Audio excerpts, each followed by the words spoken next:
samolot.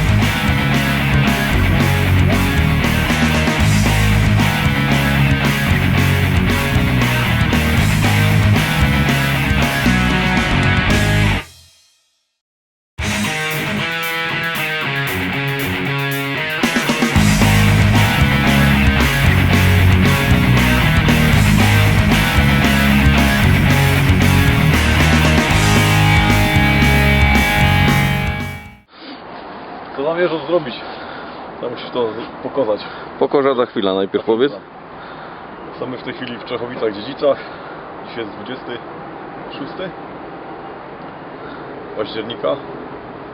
Zamierzam tu postawić kajak, tam wsadzić go do wody i popłynąć tam, Aż do... do morza.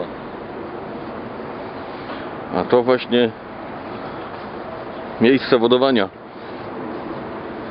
A ogólnie będę ciężko wiosłował, tracił kupę energii i mam nadzieję, że ta energia zostanie dobrze spożytkowana.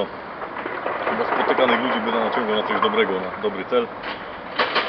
Będę pomagać niepełnosprawnemu dziecku. Ja z Siemianowi Śląskich.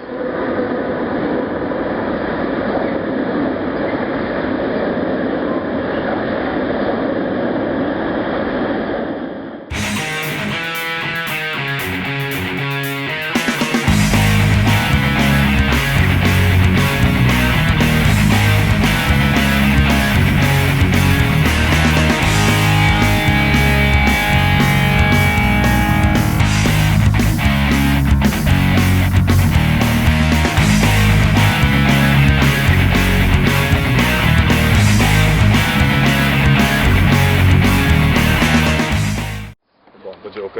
No to nic, 1000 przede mną. Trzymaj się, Karol, dzięki, jeszcze raz.